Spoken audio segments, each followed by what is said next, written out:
అక్కడ వైసీపీ ఓడిపోవడానికి మీరు కూడా ప్రధానమైన కారణం కాబట్టి అందులో భాగంగా జరిగిందని భావించారు. ఒంటిమిట్టలో ఓ తెలుగుదేశం పార్టీ కార్యకర్తగా ఓ 3 రోజుల పాటు నా ప్రచారం నేను చేశా. మీకు అందరూ కూడా తెలుసు.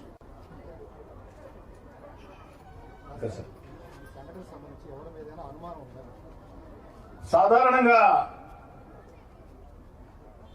బాలకృష్ణ గారు మీరు ప్రజాశక్తి వృత్తిపరంగా మీకు పోటీ ఎవరితో ఉంటుందో మీకు ఏదైనా నష్టం జరిగితే వేళ్ళు ఆ వైపే చూపిస్తాయి.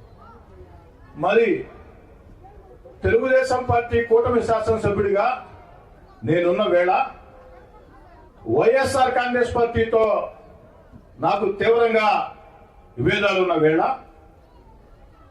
మరీ ముఖ్యంగా ఇటీవల కాలంలో YSR Congress party social media నా మీద విషయం కక్కుతున్న వేళ, వైఎస్ఆర్ కాంగ్రెస్ పార్టీ పత్రిక టీవీ నా మీద విషయం చిమ్ముతున్న వేళ అనుమానం ఎవరి మీద వస్తుంది సాధారణంగా. కానీ ఇవన్నీ కూడా పోలీస్ విచారణలో తేలాలి. అయితే నేను ఒక్కటి చెప్పదలుచుకున్నా, వైఎస్ఆర్ కాంగ్రెస్ పార్టీ నేతలారా మీకు చెప్తున్నా, ప్రజలకు కూడా తెలియాలని చెప్తున్నా, 14 నెలలైంది నేను 3వ సారి ఎమ్మెల్యే ఎన్నికై. ఏ ఒక్కరినైనా నేను ఇబ్బంది పెట్టాను, ఏ ఒక్కరికైనా నేను నష్టం చేశాను, ఏ ఒక్కరిని ఇబ్బంది పెట్టాల, ఏ ఒక్కరికి నష్టం చేయాల. సాధ్యమైనంత వరకు రాజకీయ వివాదాలకి దూరంగా ఉంటూ నిరంతరం ప్రజల మధ్యలో ఉంటూ నా పని నేను చేసుకుంటూ 3వసారి ఎమ్మెల్యే గెలిపించిన రూరల్ నియోజకవర్గానికి ఎంత చేసినా తక్కువేనని ముందుకు సాగుతున్న వేళ ఎందుకు నన్ను కిలుకుతున్నారు? ఆ కిలుకుడు కాస్త ఎక్కువయ్యి ఈరోజు దుర్మార్గంగా నేను మాట్లాడక ముందే మీరెందుకు భుజాలు తోడుకుంటున్నారు? గుమ్మడికాయలు దొంగ అంటే భుజాలు తోడుకున్నట్టు మీరెందుకు భుజాలు తోడుకుంటున్నారు? కాబట్టి సగటు మనిషి ఆలోచనల ప్రకారం మీరు అడిగినట్టు అనుమానం ఎవరి మీద ఉంటుంది? అనుమానం. కానీ ఇవన్నీ కూడా పోలీస్ విచారణలో తేలాలా, పోలీస్ విచారణలో నిర్ధారణ అవుతాయి అన్న సంపూర్ణ విశ్వాసం కూడా నాకుంది.